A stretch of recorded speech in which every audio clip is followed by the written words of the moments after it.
perintah Nabi Yusuf kepada saudara-saudaranya.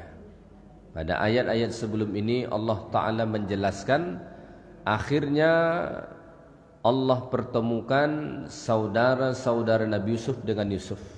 Sebetulnya sudah lama mereka bertemu, tapi tahu bahwa pemimpin Mesir saat itu adalah Yusuf, saudara mereka yang dulu mereka buang, baru kemudian ya, sudah sama-sama tahu nih Yusuf menjadi pemimpin di Mesir dan ini saudara-saudaranya datang ke Mesir. Setelah mereka bertemu dan saling tahu bahwa mereka adalah bersaudara, Nabi Yusuf sudah memaafkan kesalahan masa lalu mereka. Bahkan Yusuf bukan cuma memaafkan, tetapi juga meminta ampunkan mereka kepada Allah. Pada ayat 92 sebelum ini Allah mengatakan, Nabi Yusuf berkata, la tathriba alaikumul yaum yaghfirullahu lakum wa huwa arhamur rahimin. Kata Nabi Yusuf, tidak ada cacian untuk kalian hari ini. Padahal dulu begitu zalim, begitu buruk perbuatan yang dilakukan oleh saudaranya, dicampakkan ke dalam sumur. Padahal saat itu masih kecil, dipisahkan dengan ayahnya. Mereka berniat untuk membunuhnya. Tapi setelah Yusuf sukses menjadi orang besar, ketemu kembali dengan saudara-saudaranya, Yusuf berkata, la tathriba alaikumul yaum. Tidak ada cacian untuk kalian hari ini. Artinya dimaafkan. Nggak ada kata-kata yang kasar sedikit pun keluar dari lisannya. Inilah menunjukkan kemuliaan akhlak yang ada pada Nabi Yusuf alaihi salatu wassalam. Dia sanggup memaafkan orang yang pernah menyakitinya. Dia sanggup memaafkan orang yang memisahkannya dengan ayahnya.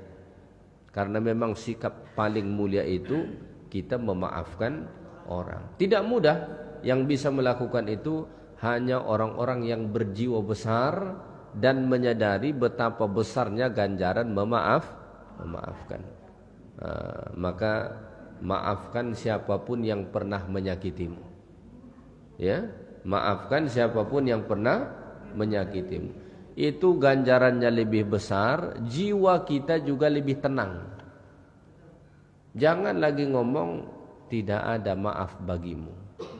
Itu kita tak dapat pahala. Yang kedua, dada kita selalu sempit. Apalagi ketemu dengan dia, nampak dia, sempit dada kita jadinya, tak tenang. Maka beri maaf. Ya, maka Nabi sebut dalam hadis, maafkan orang yang menzalimimu. Ya. Allah tidak menambahkan kepada orang yang memaafkan illa izzan. Mazadallahu abdan bi'afwin illa izzan. Tidaklah Allah menambahkan kepada seorang hamba yang memberi maaf kecuali kehormatan, kemuliaan. Kita akan menjadi terhormat. Kita akan menjadi mulia dengan memaafkan orang yang berbuat salah kepada kita.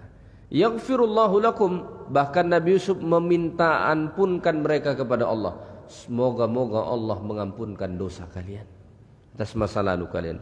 Wa huwa arhamur rahimin. Karena dia Allah itu maha rahman lagi maha rahim. Setelah itulah baru Nabi Yusuf perintahkan kepada saudara-saudaranya. Apa perintah itu? Idhabu biqamisi hadha fa'alquhu ala wajhi abi ya'ti basira wa'tuni bi ahlikum ajma'in. Ada dua. Pertama, idhabu biqamisi. Pergilah kalian bawa bajuku ini, bawa jubahku ini, bawa pakaianku ini. Ya.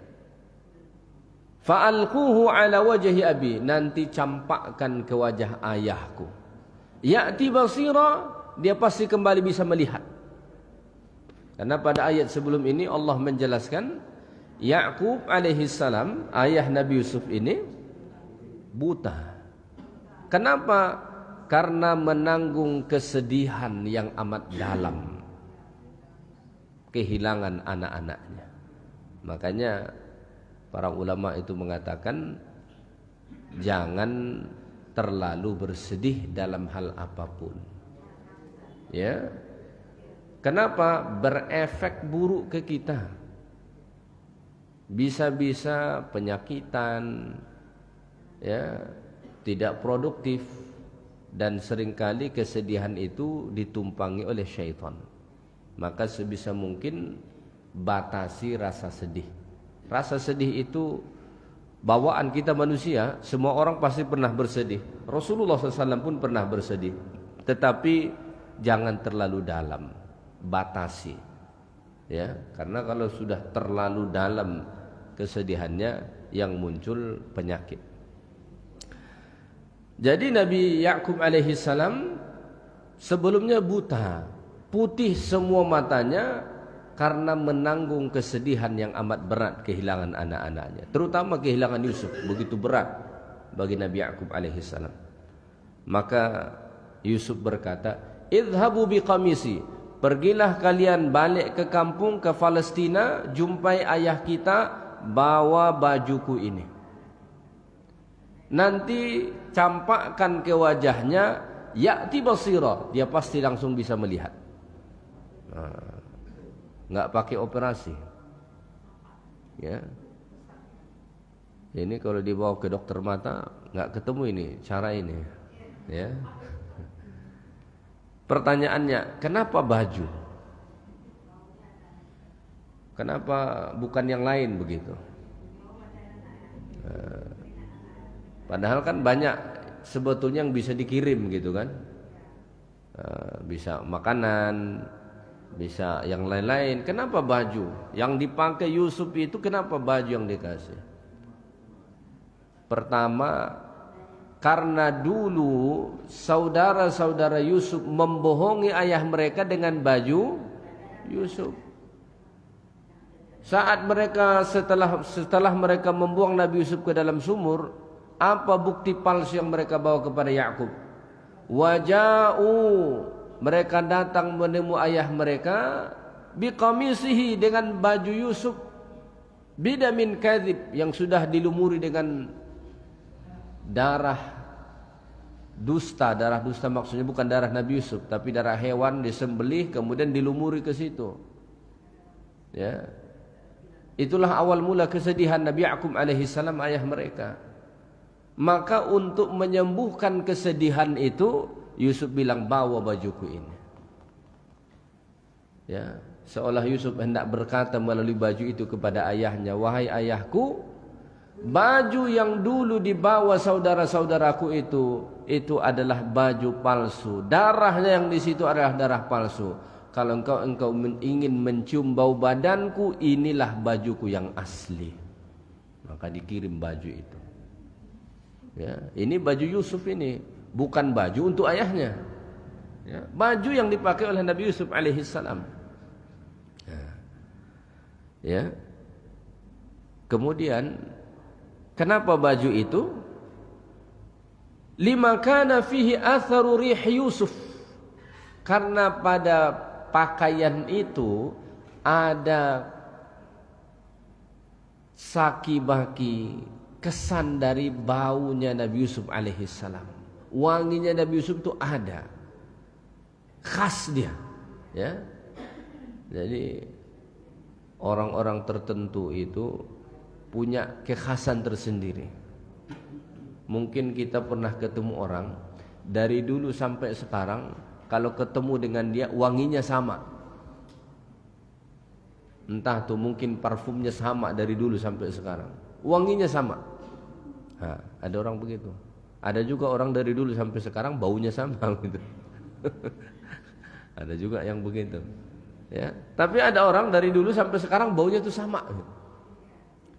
Nabi Yusuf itu dengan potretnya yang Allah Ta'ala sebut ganteng begitu, kira-kira wangi atau bau itu? Oh, pasti wangi dong, ya. Tidak mungkin terpikat wanita-wanita Mesir kepada Yusuf seandainya Yusuf itu bau ketek gitu, nggak mungkin, ya kan? Pasti wangi itu, ya.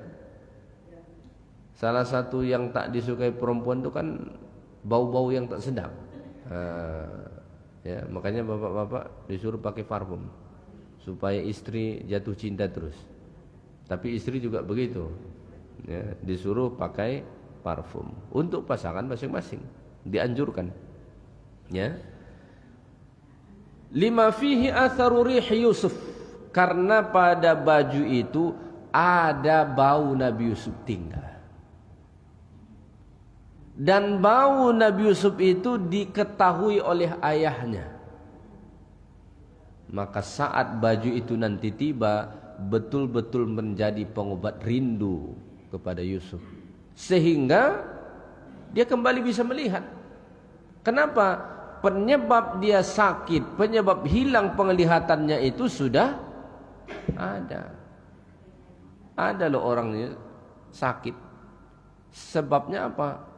Kangen. Ada orang tua di kampung, tiba-tiba anaknya di perantauan dapat kabar sakit. Akhirnya anak-anaknya pulang, nggak sempat ke rumah sakit sembuh, sehat dia. Tiba-tiba makan jadi enak, obrolannya banyak, ya kan? Anaknya pulang, katanya bapak sakit. Sampai ke kampung kok nampak segar ini. Banyak cerita, makan juga mau. Rupanya yang menyebabkan dia sakit-sakitan itu apa? Kangen sama anaknya. Tapi dia nggak ngomong. Semua anaknya di perantauan.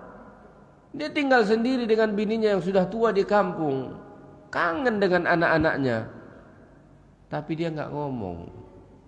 Orang tua ini kan biasanya walaupun dia rindu dengan anaknya, tidak ngomong dia. Apalagi anaknya sudah menikah, sudah berkeluarga. Sebetulnya orang tua rindu dia dengan anaknya, ingin dia tinggal bersama. Ingat mungkin dulu masa-masa kecil dengan anaknya. Tapi dia tahu, anakku sekarang sudah menikah, anakku sekarang sudah ada tanggung jawab, tak mungkin kusuruh dia pulang. Akhirnya dipendam rasa rindu itu, penyakit muncul. Maka ketika anak-anaknya datang, sehat ya. Anak pertama datang, anak kedua datang, anak ketiga datang. Nggak perlu ke rumah sakit, sehat. Makan tiba-tiba jadi enak. Kenapa? Penyebab dia sakit itu ternyata rindu. Sama Nabi Yakub ini nggak bisa melihat bukan karena katarak, bukan karena rusak matanya, enggak. Tapi karena kerinduan dan kesedihan yang mendalam terhadap anaknya. Maka ketika nanti mencium bau Nabi Yusuf yang tinggal pada bajunya, ya'ti basira, Yakub langsung bisa kembali melihat. Luar biasa, ya. Jadi ini pesan pertama dari Nabi Yusuf alaihi salatu wassalam kepada saudara-saudaranya, ya. Wa'tuni bi ahlikum ajma'in. Pesan yang kedua, wa'tuni, dan datanglah kepadaku. Maksudnya bawalah kepadaku bi ahlikum ajma'in, semua keluarga kamu. Ya. Termasuk auladukum, anak-anak kamu, wa ashiratukum, keluarga kamu. Semua deh. Semua keluarga kita yang ada di kampung bawa ke sini. Kenapa? Satu, memang itulah yang dimimpikan Nabi Yusuf alaihi salam saat masih kecil. Yang kedua, Yusuf sudah sukses di perantauan. Dia sudah menjadi orang besar, sudah menjadi pemimpin di Mesir. Maka bawalah ke sini semua keluarga kita yang di kampung. Maka hijrahlah mereka ke Mesir. Itulah asal muasal adanya orang-orang Bani Israel di Mesir. Ya. Asal orang Bani Israel itu dari Palestina. Yakub itu Israel, nama lainnya Israel, Israel. Anak-anak keturunannya itulah Bani Israel. Di mana asal mereka? Ya di Palestina. Kenapa bisa ke Mesir? Nah, ini ceritanya. Karena Yusuf alaihi salam datang ke sana.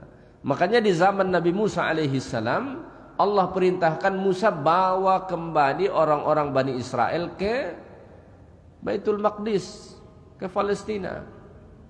Cuma mereka saat itu tidak mau masuk. Kenapa tidak mau masuk? Kata mereka di dalamnya ada orang-orang jahat. tidak mau dia berjihad, tidak mau dia berperang. Ya. Jadi memang di sana tapak mereka pada mulanya. Jadi kalau misalnya orang-orang Bani Israel bilang bahwa kawasan Palestina itu adalah tanah yang dijanjikan kepada mereka, secara historinya memang ada benarnya. Kalau kita merujuk ke jauh dulu, ada benarnya. Karena memang Nabi Musa alaihissalam diperintahkan Allah bawa ke sana. Ya, diperintahkan Allah untuk dibawa ke sana. Ada benarnya, tapi kan sejarah tidak sampai di situ. Berlanjut kehidupan, maka kemudian muncullah agama Kristen, muncul agama Islam yang juga bertapak di sana. Makanya kita nggak bisa memungkiri Palestina itu adalah kawasan 3 agama samawi, Yahudi, Nasrani, dan Islam. Semua punya sejarah yang kental di sana. Semua punya sejarah yang kental di sana. Nabi Isa alaihissalam itu lahir di sana, di Nazaret, ya kan? Nabi Muhammad saat Isra Mi'raj ke sana, diperjalankan Allah Subhanahu wa taala, ya. Baik.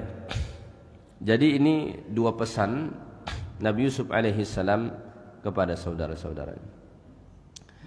Kita lanjutkan ayat 94. وَلَمَّا فَصَلَتِ الْعِيرُ قَالَ أَبُوهُمْ إِنِّي لَأَجِدُ رِيحَ يُوسُفَ لَوْلَا أَن تُفَنِّدُونَ وَلَمَّا فَصَلَتِ الْعِيرُ, tatkala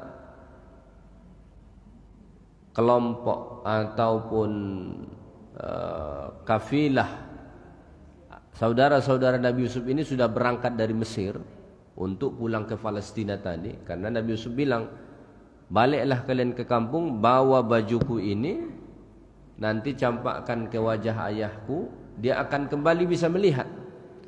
Setelah berangkat mereka dari Mesir, belum jauh meninggalkan negeri Mesir, apa kata Nabi Yakub di kampung di Palestina? Jauh ini. Analogi kitanya, ada orang mau balik ke Aceh naik mobil, baru masuk tol lagi anaknya, bapaknya ngomong di Aceh.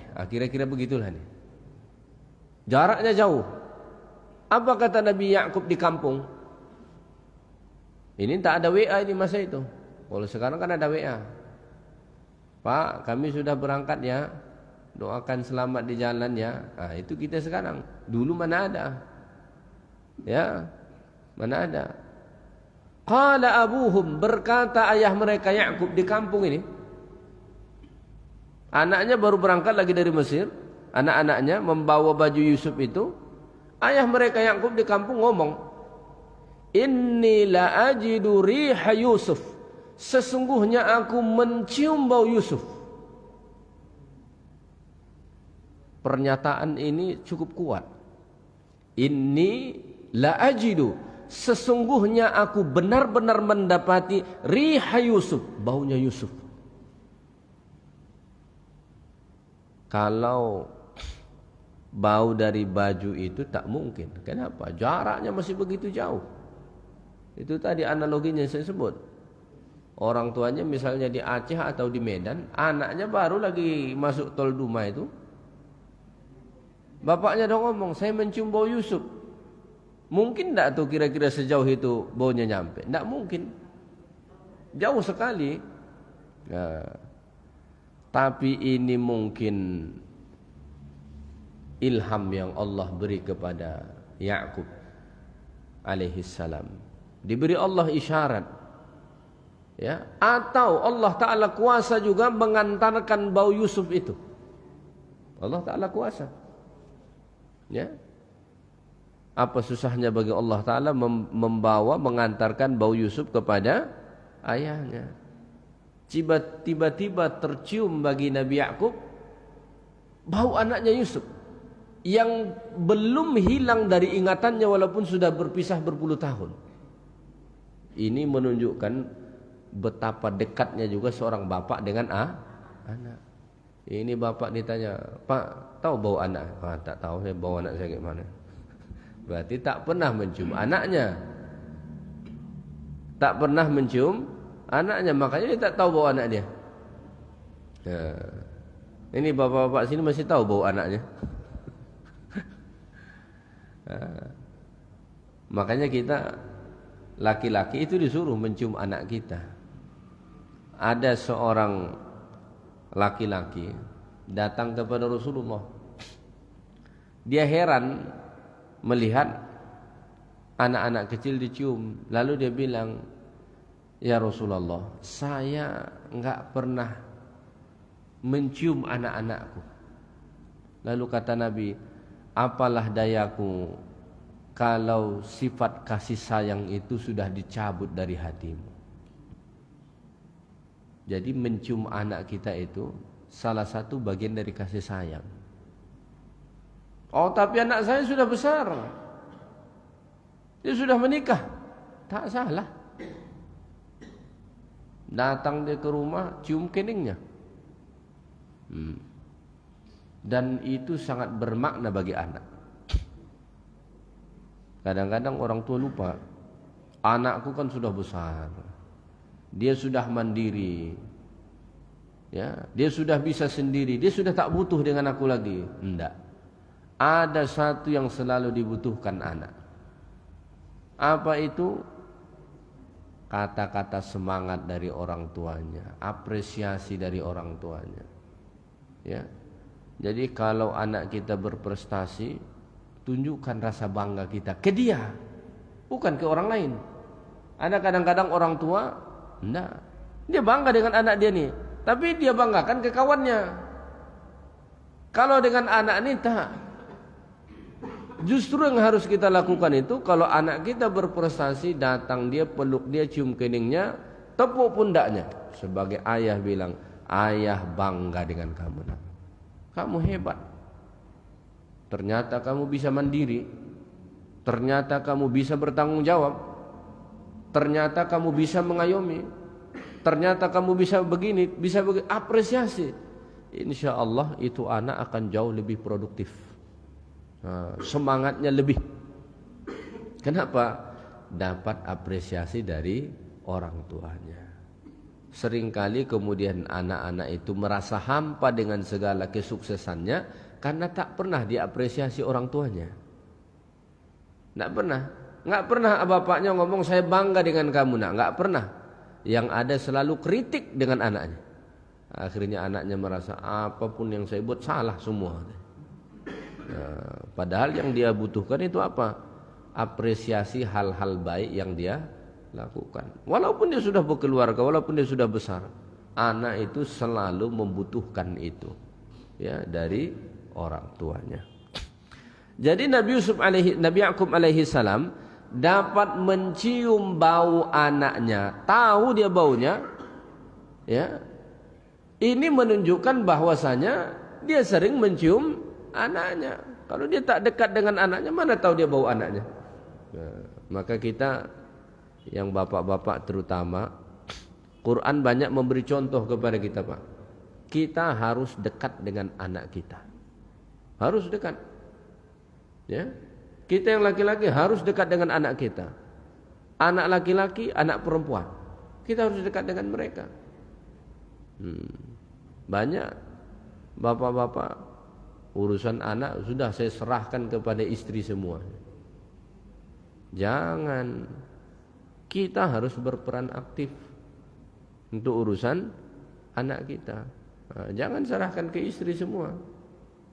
Suami, papa, ayah harus berperan. Ya.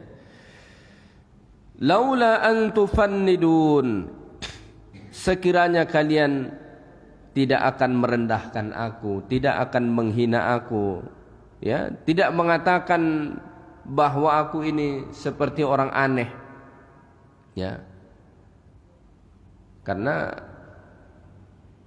kalau bagi orang lain ini satu keanehan, Masa anak yang sudah lama nggak ketemu, udah hilang lah kira-kira begitu, ya berpuluh tahun, tiba-tiba bapaknya ngomong, saya benar-benar mencium bau Yusuf. Itu bagi orang lain, ya, bapak ini sudah gila ini gara-gara anaknya. Tapi ini bukan kegilaan, ya. Memang begitu. Masih jauh lagi baju itu sudah tercium bagi ayahnya Yakub alaihissalam. Masya Allah, ya.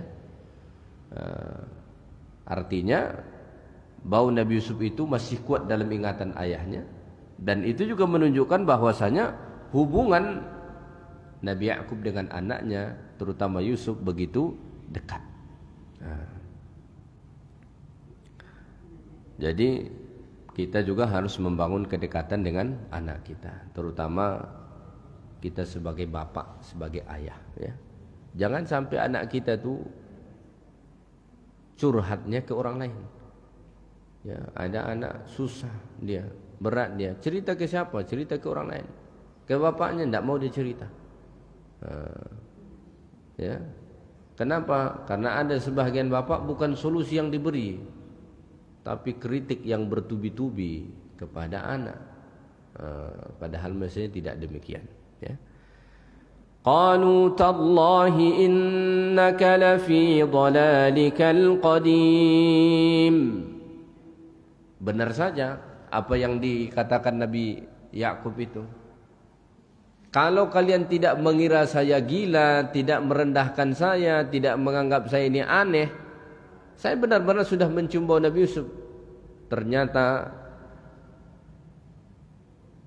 itu apa yang disangkakan Nabi Yusuf itu benar-benar, Nabi Yakub itu benar-benar terjadi. Maka mereka berkata, tallahi, demi Allah, innaka, sesungguhnya engkau wahai Yakub, lafi dhalalikal qadim, masih berada dalam kesesatanmu yang lama. Maksudnya bukan sesat dalam arti apa ini, ya.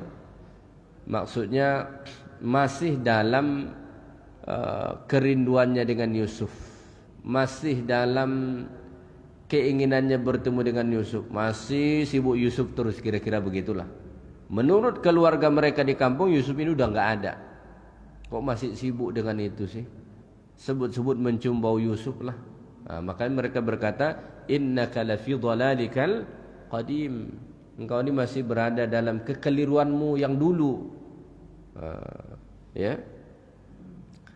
Tapi apa yang terjadi? Akhirnya datanglah rombongan itu dari Mesir, rombongan anak-anaknya dari Mesir. Apa kata Allah Ta'ala pada ayat 96?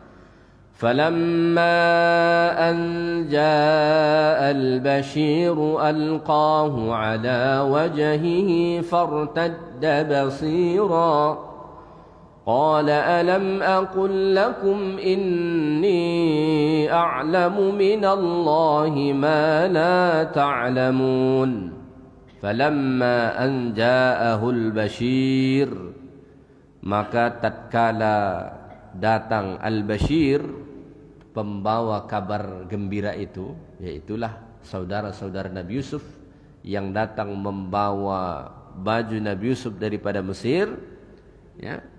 Alqahu ala wajhihi, mereka campakkan, letakkan baju itu ke wajah ayah mereka Yakub. Fartadda basira, langsung kembali bisa melihat. Sebagaimana yang dikatakan oleh Nabi Yusuf. Kata Nabi Yusuf sebelumnya, idhabu bi khamisi, pergilah kalian balik kampung, bawa bajuku ini, nanti campakkan ke wajah ayahku, ya'ti basira, dia akan kembali bisa melihat. Dan memang setelah mereka sampai ke kampung, mereka ambil baju itu, letakkan pada wajah ayah mereka, fartadda basira, penglihatannya langsung kembali, langsung bisa melihat. Ternyata itu obatnya. Ya, itu obatnya. Makanya ada kaidah mengatakan, lawan dari suatu penyakit itu, obat dari suatu penyakit itu adalah lawannya. Ya. Penyakit Nabi Yakub saat itu tak bisa melihat, sebabnya adalah karena kesedihan, kerinduan. Maka saat itu datang, hilang penyakit itu. Ya, hilang penyakit itu. Maka kembali langsung bisa melihat. Ya. Qala, kemudian Nabi Ya'qub berkata. Berkata kepada siapa? Kepada orang-orang yang ada di sekitarnya, kepada keluarganya, kepada anak-anaknya. Alam aqul lakum inni a'lamu minallahi ma la ta'lamun. Bukankah aku telah berkata kepada kalian, inni a'lamu minallahi ma la ta'lamun, sesungguhnya aku lebih mengetahui ilmu yang datang dari Allah apa yang kalian tidak tahu. Ini Nabi Ya'qub ingin menyatakan ini kepada orang-orang yang mencelanya. Ya, sebelum tiba baju Yusuf ini, kan dia tadi sudah ngomong, saya benar-benar mencium baunya Yusuf. Kata mereka, aduh, masih dalam kegilaan yang lama juga nih Ya'qub nih. Ya, masih keliru terus dari dulu. Masih Yusuf terus, tiba-tiba ngomong mencium bau Yusuf. Jadi sudah gila ini, mereka rendahkanlah kira-kira begitu. Karena menurut mereka itu hal mustahil. Maka setelah datang kembali dia bisa melihat. Ya'qub berkata, alam aqul inni a'lamu minallahi ma la ta'lamun.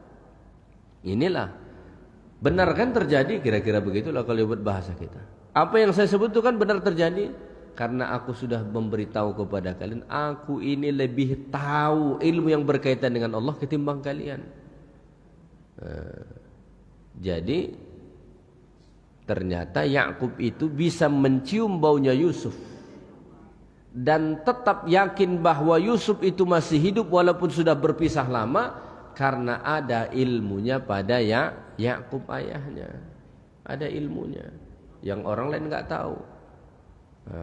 Karena Ya'qub ini bukan cuma sekedar ayah, tapi juga nabi dan rasul Allah. Pasti Allah Ta'ala memberitahu kepadanya apa yang tak diberitahu kepada orang lain. Ada pengetahuan yang lebih Allah beritahu kepadanya yang tak diberi Allah Ta'ala kepada orang lain. Termasuk tadi tentang Yusuf itu, tentang baju Yusuf. Belum lagi sampai, Ya'qub sudah tahu. Bukan cuma tahu, seolah-olah itu baju sudah di dekat hidungnya. Makanya dia berkata, innila ajidu riha Yusuf. Saya sudah mencium itu baunya Yusuf, katanya. Orang-orang di sekitarnya yang ilmunya nggak nyampe, wah ini masih gila Yusuf terus ini. Memang seringkali orang berilmu itu, kalau dia tinggal di kalangan orang yang tak berilmu, justru dianggap aneh. Bener loh. Orang alim, orang pinter, orang berilmu, kalau dia tinggal di kalangan orang-orang yang tidak berilmu, itu seringkali justru dianggap aneh. Aneh itu orang tua.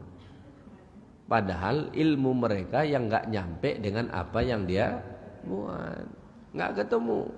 Makanya memang orang berilmu dengan tidak berilmu itu nggak pernah sama. Ya, maka Quran juga mengatakan tidak sama orang yang berilmu dengan orang tak berilmu, itu nggak sama, beda. Maka kalau didudukkan mereka pasti sering muncul perbedaan. Kenapa ya? Satu berilmu, satu tidak berilmu. Ya, baik. Jadi sekarang sudah terang benderanglah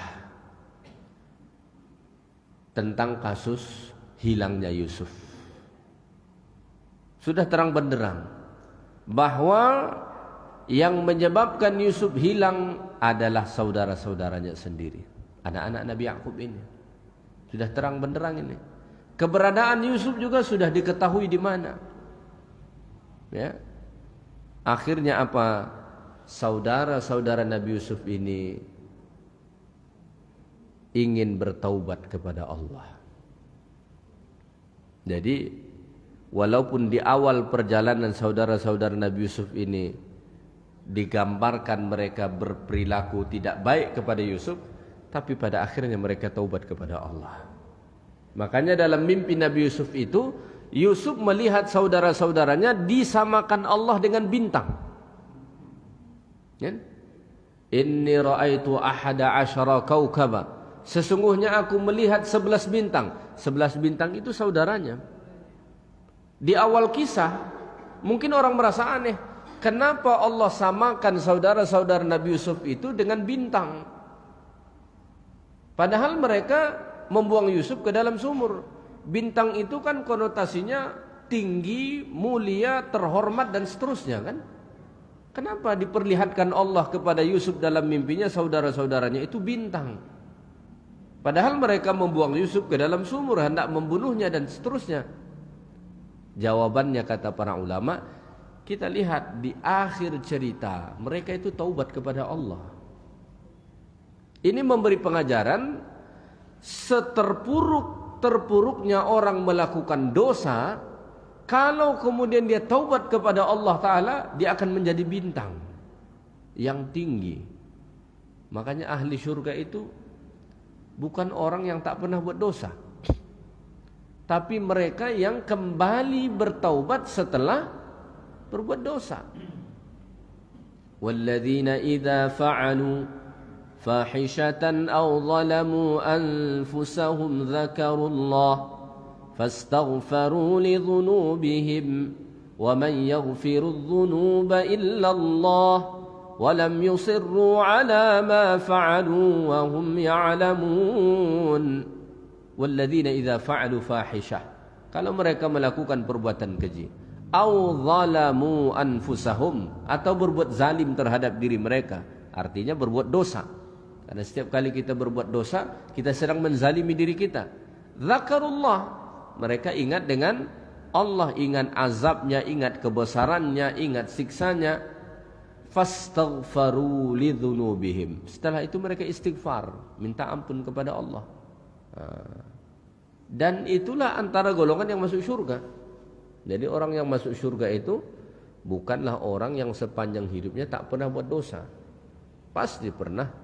Namanya manusia pasti pernah buat dosa. Tapi kemudian mereka taubat, mereka istighfar. Ya. Maka anak-anak Nabi Ya'qub alaihi salam ini pun, saudara-saudara Nabi Yusuf, mereka hendak bertaubat. Setelah terang benderang kasus ini sudah nyata dan jelas merekalah yang menyebabkan Yusuf dan ayahnya terpisah, maka mereka hendak bertaubat. Ya, hendak bertaubat karena sebetulnya mereka juga membuang Yusuf bukan murni niat jahat, tapi kesalahfahaman mereka dalam menilai ayah mereka. Mereka menilai ayah mereka tak adil. Ya, mereka melihat Yakub seolah-olah tidak adil, walaupun sebetulnya adil. Ya. Ini menjadi peringatan bagi kita sebagai orang tua, bersikap adil kepada anak-anak kita. Ya. Kalau kita tidak berlaku adil dengan anak-anak kita, petaka bisa menimpa kita. Selain kita berdosa, petaka duniawi pun bisa menimpa kita. Banyak loh orang tua di usia-usia sepuhnya dibiarin anaknya. Ketika kita telusuri, ternyata salah satu sebabnya dulu dia tidak berperilaku adil kepada anak-anaknya.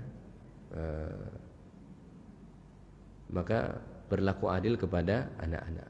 Kita sebagai anak pula, ini peringatan bagi kita dari saudara-saudara Nabi Yusuf, jangan cepat-cepat menilai orang tua kita.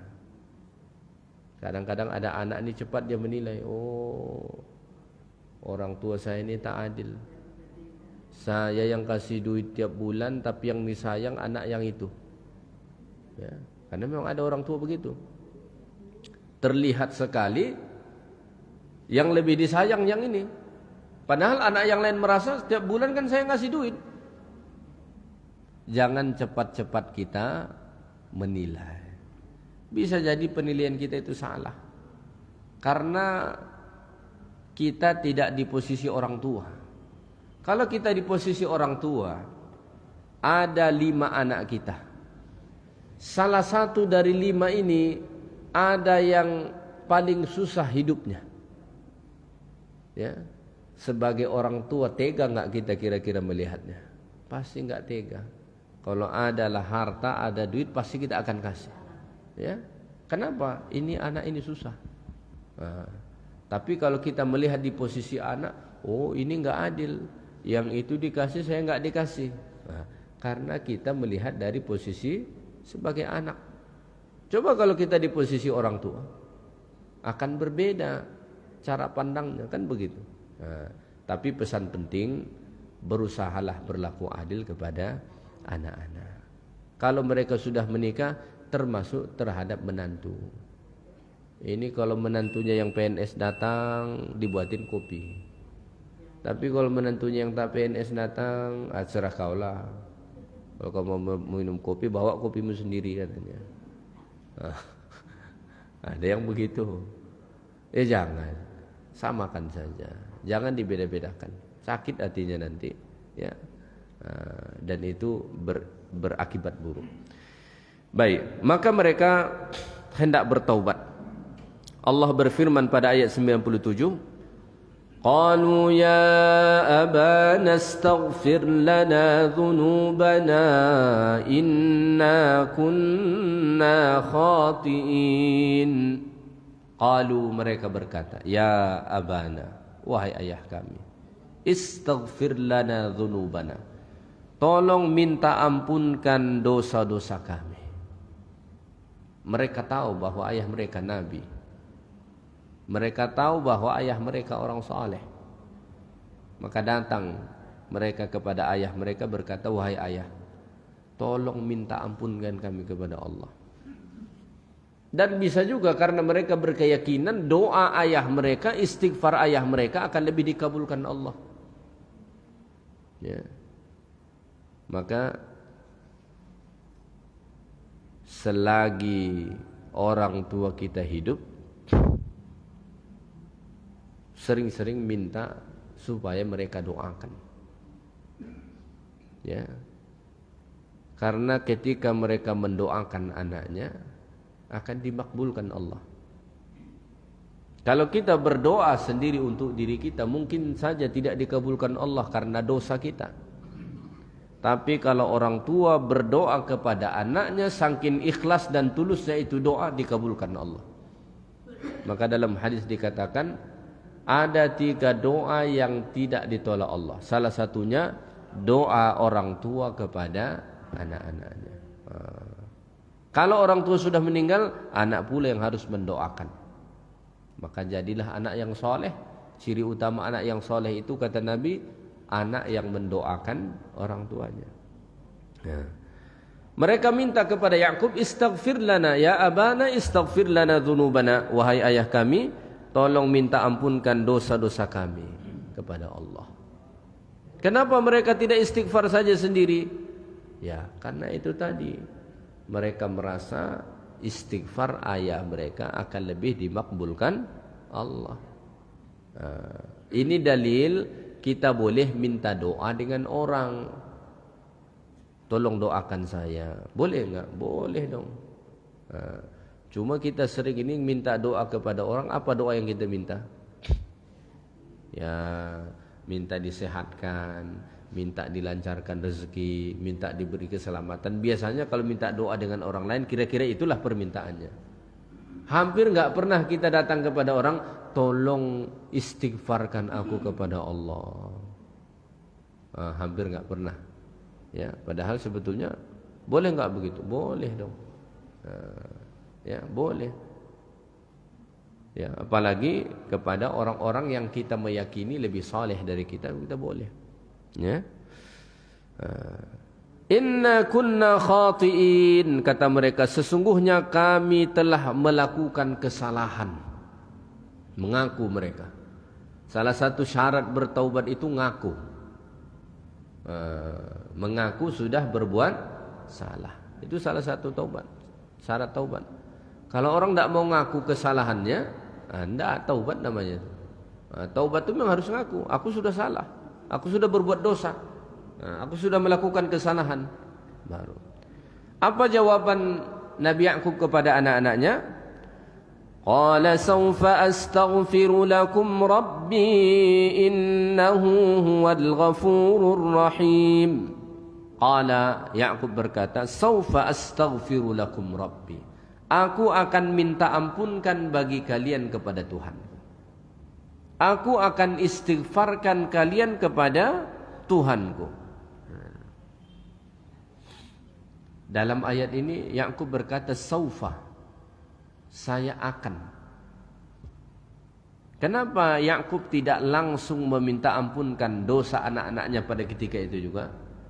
Kata banyak para ulama, innahu akhara al-istighfara lahum ila waqti sahar. Ya'qub sengaja mengatakan nanti karena ingin menunggu datangnya waktu sahur. Waktu sahur adalah waktu terbaik untuk istighfar. Makanya kata Allah dalam Quran, orang-orang yang masuk surga itu as-sabirina was-sadiqina wal-qanitina wal-munfiqina wal-mustaghfirina bil ashar. Orang yang bakalan masuk surga itu orang yang senantiasa beristighfar kepada Allah pada waktu sahur. Itu waktu yang sangat baik untuk istighfar. Maka tak salah Bapak Ibu sekalian, tanpa diminta oleh anak kita pun istighfarkan mereka di waktu sahur itu. Mungkin anak kita itu belum bisa bangun sebelum subuh. Mungkin mereka belum bisa bangun jam 4. Sebagaimana mungkin Bapak Ibu sudah bangun di jam 4 sebelum subuh. Mungkin anak-anak itu belum bisa. Mungkin mereka masih terlalu sibuk dengan dunianya. Tapi sebagai orang tua yang bangun di awal subuh, ambil waktu beristighfar. Dalam istighfarmu sisipkan istighfar untuk anak-anak. Karena bisa jadi anakmu itu sedang bergelut dengan dunianya, hampir tak pernah terucap istighfar dari lisannya. Selama engkau hidup, istighfarkan mereka kepada Allah. Mudah-mudahan setelah engkau meninggal dunia, anak-anakmu ini pula tak berhenti mengistighfarkan engkau kepada Allah. Ya. Astaghfirullahaladzim. Ya.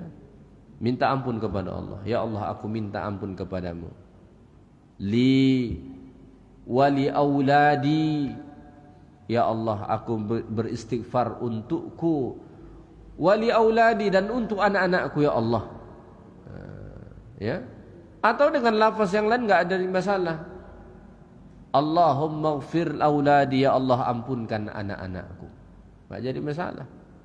Atau susah bahasa Arab, pakai bahasa Indonesia, istighfar juga namanya. Ya Allah, tolong ampunkan dosa anak-anakku. Mungkin mereka berbuat dosa, mungkin mereka melakukan kesilapan, mungkin mereka melakukan kesalahan, ya Allah, tolong ampunkan dosa anak-anakku. Boleh enggak itu? Sangat boleh. Dan waktu yang paling baik itu adalah waktu sahur. Anak-anak mungkin mereka masih di usia mudanya, dengan semangat duniawinya yang begitu menggelora, jarang ibadahnya, sedikit ibadahnya, kurang istighfarnya. Maka terutama Bapak Ibu yang sudah bangun awal sebelum subuh, ambil waktu untuk istighfar. Dan dalam istighfar itu jangan lupa sisipkan anak-anak. Bayangkan wajah mereka. Kita tahu karakternya itu masing-masing. Anakku yang ini begini nih perangainya. Anakku yang ini begini perangainya. Anakku yang ini begini perangainya. Istighfarkan mereka kepada Allah Subhanahu wa taala. Ya. Itu yang diminta oleh anak-anak Nabi Ya'qub. Dan Nabi Ya'qub kata menurut banyak ulama, beliau menunggu datangnya waktu sahur untuk mengistighfarkan anak-anaknya kepada Allah. Karena itu salah satu waktu terbaik untuk beristighfar kepada Allah Subhanahu wa taala. Ya, maka kita pun jangan lewatkan waktu sahur itu, waktu sebelum subuh itu untuk beristighfar kepada Allah. Jangan lewatkan. Selalu ambil waktu sebentar untuk beristighfar kepada Allah. Dan antara hal yang paling penting tadi, jangan lupa sisipkan istighfar kita untuk anak-anak kita. Ya. Sisipkan istighfar itu untuk anak-anak kita. Ya. Karena mungkin di usia mereka sekarang, mereka belum kepikiran soal hal ini. Dia sholat 5 waktu saja sudah syukur. Ya kan? maka istighfarkan mereka kepada Allah Subhanahu wa taala. Innahu huwal ghafurur rahim. Kata Nabi Yakub, sesungguhnya dia Tuhanku itu Maha Pengampun lagi Maha Mengasihani. Berarti Nabi Yakub alaihi salam memberi harapan kepada anak-anaknya. Ya. Wahai ayah, tolong minta ampunkan kami kepada Allah. Kata Nabi Yakub, baik, wahai anak-anakku, nanti aku akan minta ampunkan kalian kepada Tuhanku. Ketahuilah bahwa dia Tuhanku itu Maha Pengampun lagi Maha Mengasihani. Artinya Nabi Yakub alaihi salam memberi harapan kepada anak-anaknya bahwa dosa kalian akan diampunkan Allah karena Allah itu Maha Pengampun. Ini yang harus kita lakukan kepada orang yang berbuat dosa. Andai kata datang orang mengaku, wahai fulan, wahai ustaz, saya sudah melakukan dosa begini begitu, kira-kira masih ada ampunan enggak untuk aku? Apa jawaban kita? Masih. Jangan bilang, oh kau ini nampaknya udah jadi kayu bakar api neraka ini. Udah terkunci pintu surga untuk kamu. Jangan, enggak boleh. Makanya ada disebut di dalam hadis Nabi, kisah seorang laki-laki pembunuh berdarah dingin di zaman Bani Israel. Ada seorang laki-laki gampang aja dia membunuh orang. Datanglah dia kepada seorang pendeta Yahudi, ngasih tahu, saya sudah membunuh 99 orang. Kira-kira masih bisa diampunkan enggak saya? Kata si pendeta itu, enggak bisa. Dibunuh langsung pendeta tuh. Lengkap sudah 100. Ya. Pembunuh berdarah dingin ini ringan aja dia tengok nyawa orang itu melayang. Enggak jadi beban buat dia. Ya, ringan aja dia tengok. Tergeletak orang mati itu santai aja dia. Tapi kemudian ada yang memberitahu kepada dia bahwa engkau masih bisa dapat ampunan Allah. Pergilah ke kampung sana, di sanalah engkau bertaubat kepada Allah. Di sana akan ada yang membimbingmu. Singkat cerita berjalanlah dia, belum tiba ke kampung itu mati di tengah jalan. Belum sampai ke tempat tujuan itu meninggal. Malaikat azab dan rahmat bertengkar. Kata malaikat azab, ini harus diazab ini. Kenapa? Dia pembunuh ini, banyak melakukan kriminal ini dan belum bertaubat. Kata malaikat rahmat, nah, dia ini sudah mau taubat. Dia sedang proses taubat ini. Dia tidak boleh diazab. Bertengkar. Akhirnya Allah beri petunjuk. Ukur kemana dia paling dekat. Saat dia mati itu, kemana dia paling dekat?